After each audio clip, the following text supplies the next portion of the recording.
At 11:42 p.m., I watched a pale hand slide through the cracked attic window, desperately trying to unlock the latch from the outside. We are about to explore two chilling accounts of babysitting shifts that went horribly wrong, from a sinister game of make-believe to a threat lurking just above the ceiling. Settle in, get comfortable, and let these soft, unsettling stories ease you into sleep.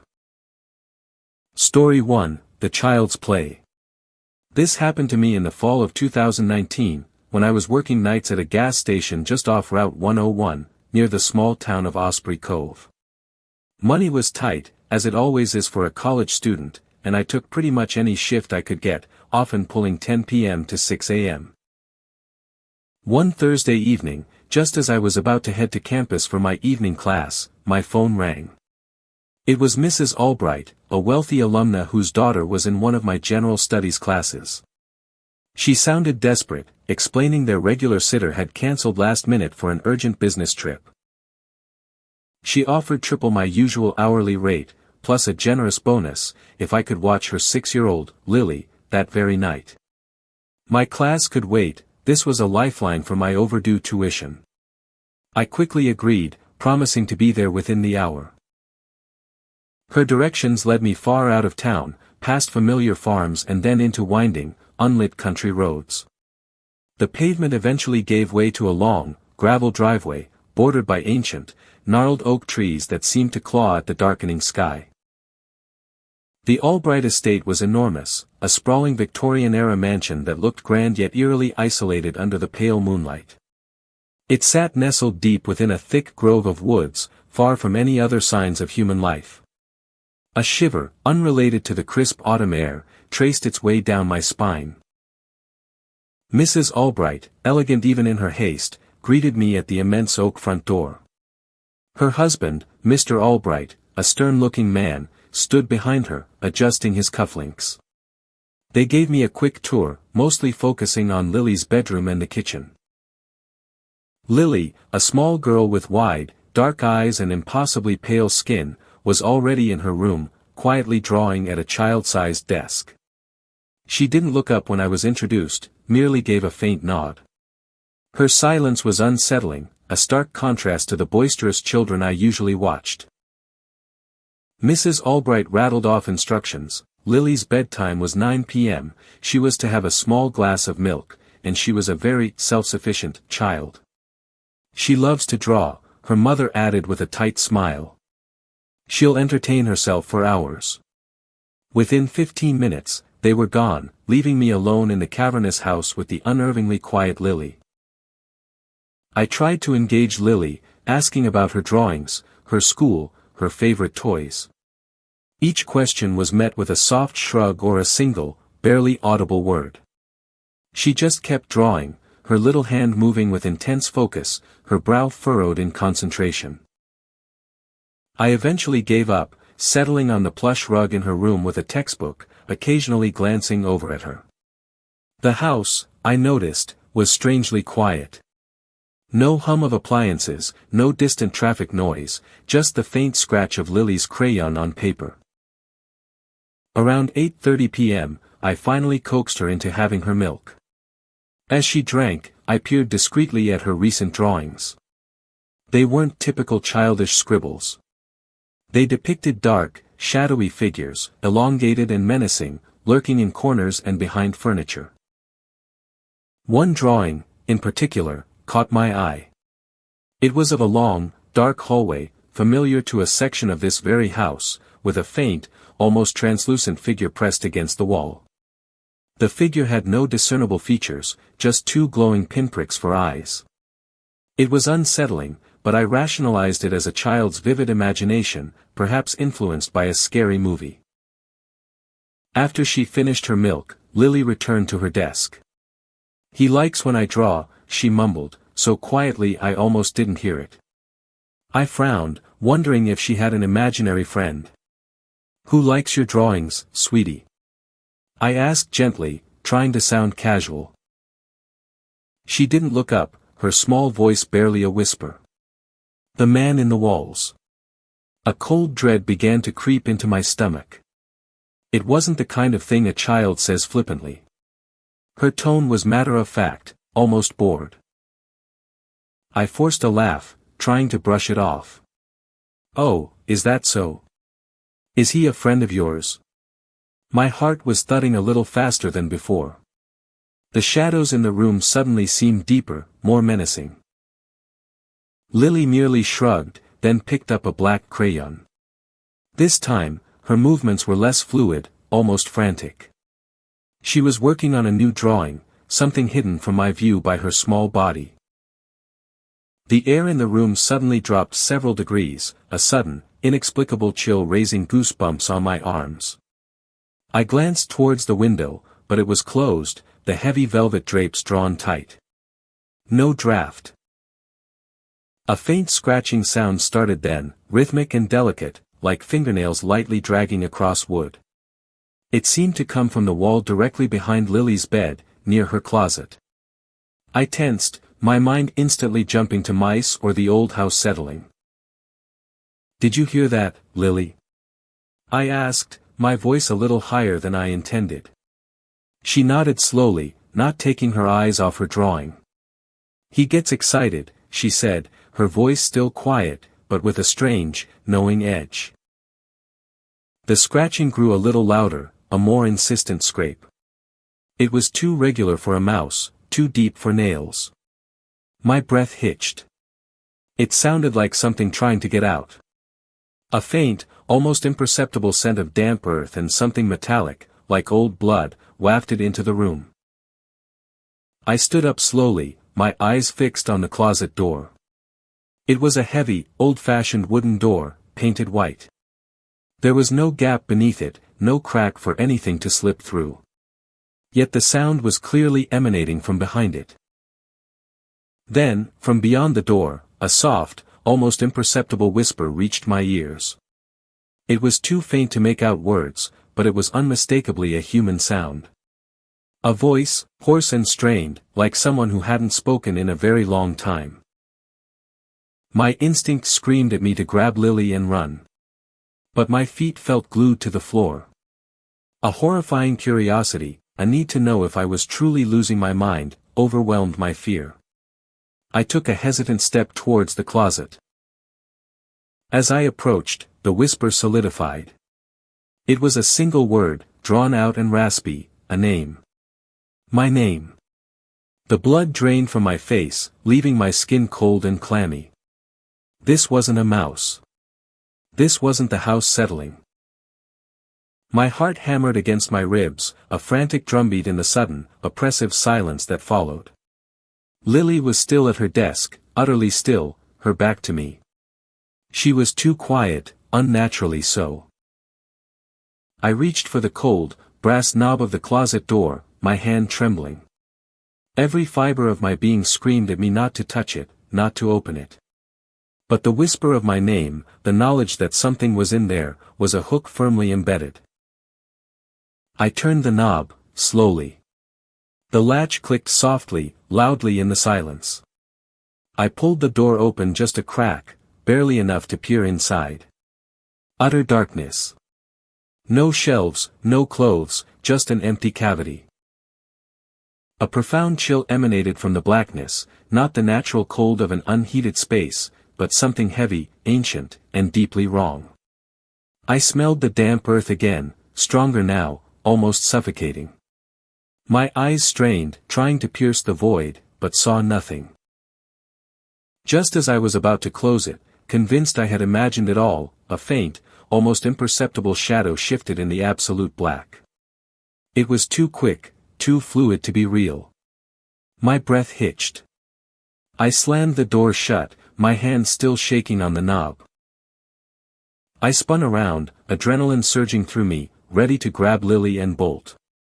That's when I saw her new drawing. It lay on the desk, finished. It was me. A crude, but unmistakable depiction of my face, with large, black X's crudely scrawled over my eyes. My blood ran cold. My mouth went dry. Lily finally looked up, her dark eyes fixed on mine. There was no innocence in them. Only a chilling, knowing glint. A faint, almost imperceptible smile touched her lips, a smile that didn't reach her eyes. Then, with a soft, distinct click, the bedroom door behind me swung shut. It hadn't been fully open, but now it was closed, the latch firmly engaged. I hadn't touched it. I hadn't moved. I was paralyzed, caught between the child and the closed door. From behind Lily's closet door, a guttural laugh erupted. It was deep, wet, and utterly inhuman. It resonated through the room, shaking the very floorboards beneath my feet. It was the sound of pure, unadulterated evil. I screamed. The sound tore from my throat, raw and desperate. But the laugh grew louder, a monstrous roar that filled the small bedroom, drowning out my cries, consuming every other sound. The air grew impossibly heavy, crushing. My last coherent memory is of Lily, still smiling that unnerving smile, her head tilted, as the laughter swelled, and the darkness from the closet seemed to pulse. I don't remember getting out. I don't remember the drive home. I woke up in my own bed, covered in a cold sweat, the scent of damp earth clinging to my clothes. The police found the Albright house empty, abandoned. No sign of Lily, no sign of her parents. Just an empty mansion, the closet door ajar. They called it a disappearance, a wealthy family vanished without a trace. But I know what happened. I know what was in that house. I know who took them. And sometimes, late at night, when the house is quiet, I hear a faint scratching. And a whisper that still calls my name. If you ever take a last-minute babysitting gig, especially in an old, isolated house, and the child is too quiet, too still, just walk away. Don't look at their drawings. And for God's sake, if you hear a scratching from the walls, or your name whispered from a dark closet, don't you dare open that door. Story 2, The Attic Window. This happened to me in the fall of 2019, when I was a high school senior looking for any kind of extra cash. My main gig was stocking shelves at the local grocery store, but I also had a few regular babysitting families on my rotation. It was a pretty typical life for a 17-year-old in the quiet town of Oakhaven, nothing ever really out of the ordinary. That autumn, a new family moved into the old Miller house on the outskirts of town, just off Route 73. The house itself was a landmark, a sprawling, Victorian-era structure with dark wood and more gables than you could count, rumored to have been empty for decades. My friend's mom, who worked at the real estate office, mentioned they were called the Davies and were eager to find a reliable babysitter. I went for an interview one Tuesday afternoon. Mr. and Mrs. Davies were polite, if a little reserved, and their two young children, 8-year-old Lily and 6-year-old Tom, seemed well-behaved but strangely quiet. The house felt cold, even with the heating on, and carried a faint, persistent scent of dust and something else, something damp and earthy. After discussing my rates and availability, Mrs. Davies sat me down and went over the house rules. Most were standard: bedtime routines, emergency numbers, no strangers. But then she paused, her eyes flickering upwards, almost imperceptibly, towards the ceiling. "There's just one thing, Mark," she said, her voice dropping slightly. "The attic. It's strictly off-limits, for everyone. And please, keep the children away from the attic window, especially at night. It's boarded up, but we just prefer they don't go looking." Mr. Davies nodded solemnly beside her, reinforcing the seriousness of the rule. I brushed it off as an odd quirk of an old house and new owners being overly cautious. They probably just had valuables stored up there, or maybe it wasn't safe. I assured them I understood, and we settled on my first night watching the kids that coming Friday, from 6 until midnight. When Friday arrived, the Davies left promptly after a quick recap of the children's routine. The moment the front door clicked shut, an almost palpable silence descended upon the house. It wasn't just quiet, it was a heavy, absorbing silence that made the usual creaks and groans of the old house sound unnervingly distinct. Lily and Tom were polite, but seemed to hover close to me, particularly Tom. While we played a board game, I noticed them constantly glancing up the grand staircase.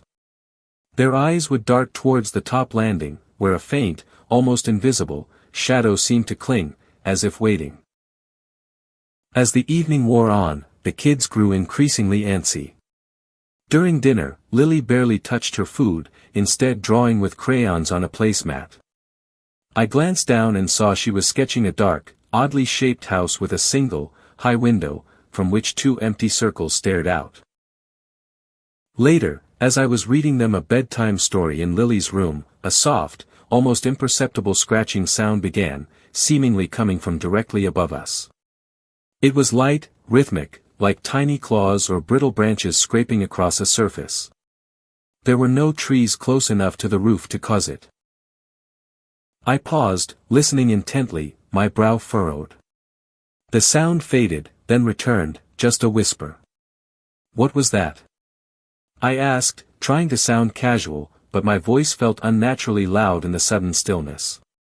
Lily just shrugged, pulling her blanket tighter, while Tom simply buried his face deeper into his pillow, his small body trembling. I finished the story and tucked them in, reminding them to stay in their beds. As I turned off Lily's light, Tom's small voice, tight with fear, whispered from the darkness, "Don't go near the attic window, Mark. She doesn't like it when you look." His words sent a genuine shiver down my spine, but I tried to rationalize it as a child's overactive imagination, fueled by the mystery of a forbidden place. I went downstairs, settling on the couch with a textbook.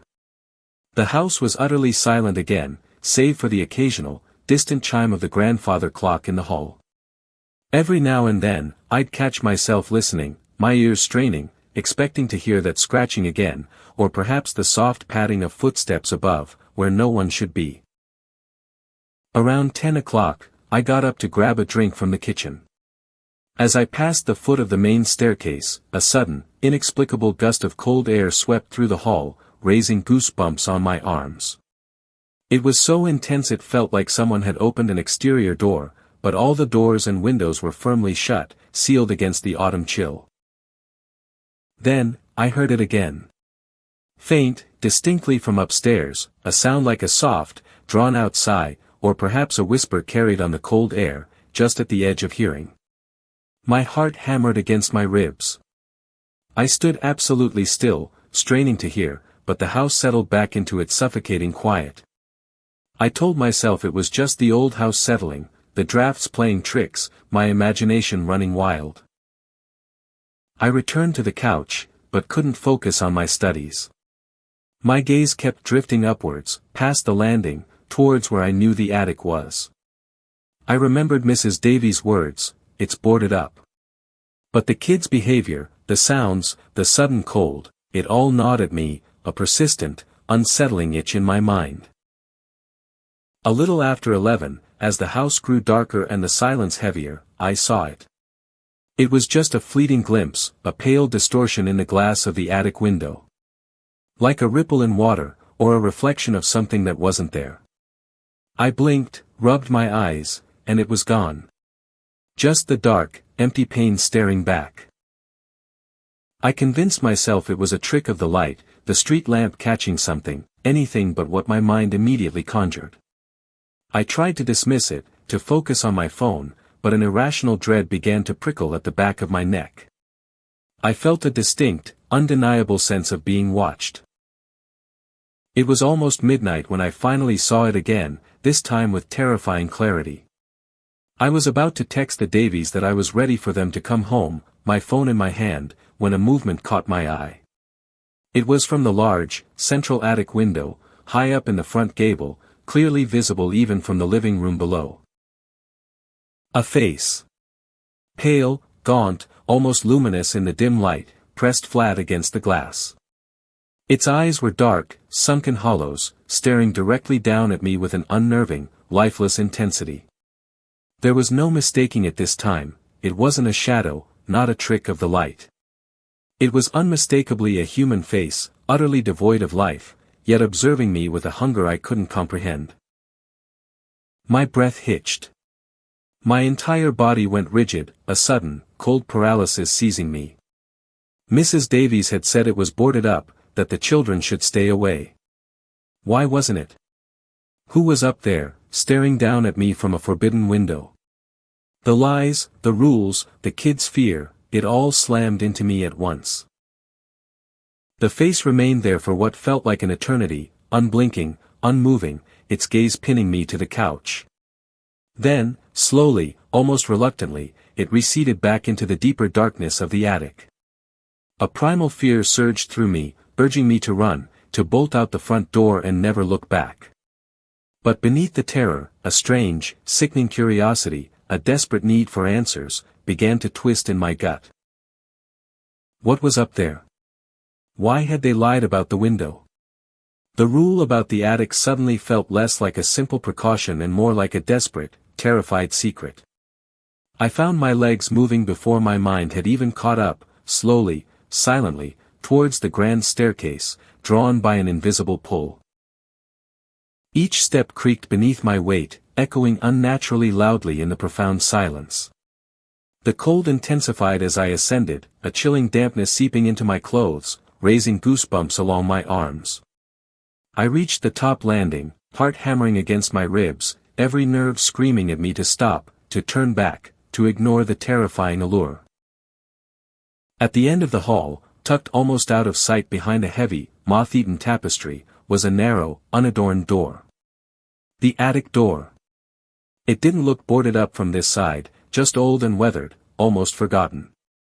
I reached for the doorknob, my fingers brushing against the cold, tarnished metal. It turned with a soft, protesting click, eerily loud in the silence.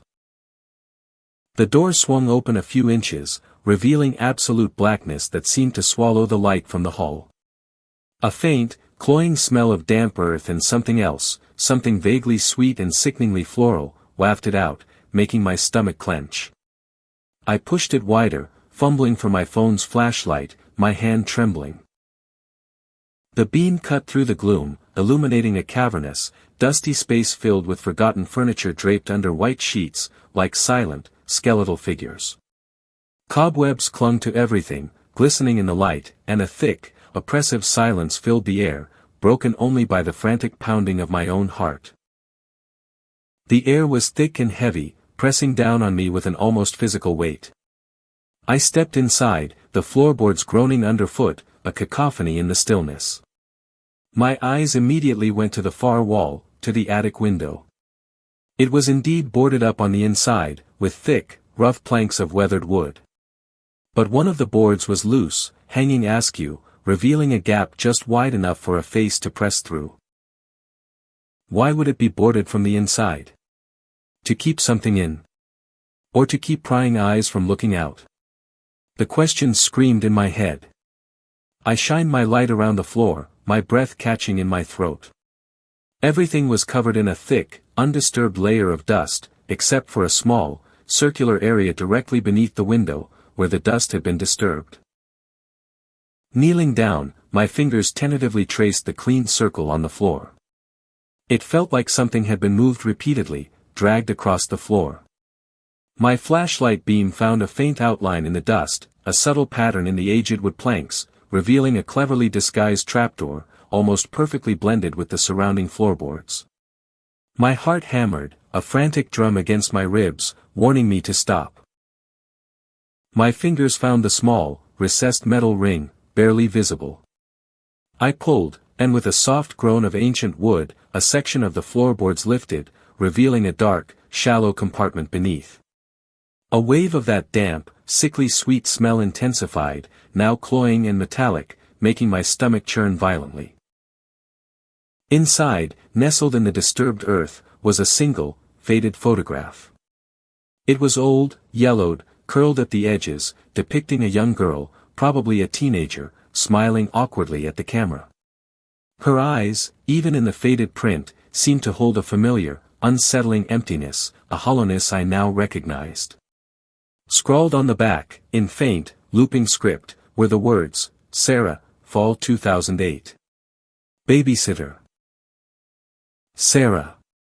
A babysitter. Just like me. 13 years ago.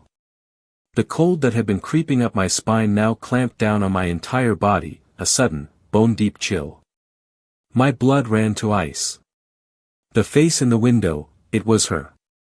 And she wasn't alone up here. A sudden, intense chill enveloped me completely, so profound it stole the air from my lungs. I wasn't alone. I felt a presence directly behind me, impossibly close. No sound. No movement. Just an overwhelming, suffocating sense of wrongness, of something ancient and hungry watching me. My body screamed at me, a silent, primal warning. My legs buckled. I thrashed, desperate, clawing at the unseen hands, but a strength I couldn't comprehend pulled me backwards, effortlessly, relentlessly. Into the impenetrable darkness that swallowed the farthest reaches of the attic. Into the sickening smell. The photograph fell from my grasp, landing silently on the dusty floor beside the open compartment, a forgotten witness. Then, silence. Utter, complete, and terrifying silence. Mark was never seen again. His car was found parked neatly in the Davies driveway, his phone inside, still displaying the text message he'd been about to send home. The Davies family moved out of Oakhaven less than a month later, selling the house at a steep discount to a developer who planned to tear it down. Local police found nothing. No forced entry, no signs of a struggle. Just an old house, a missing teenager, and an attic window that, when investigators finally checked, was found securely boarded up from the inside. But if you ever babysit in an old house, and they tell you a place is off limits, remember Mark. And don't look up, because sometimes, what stares back isn't just a reflection.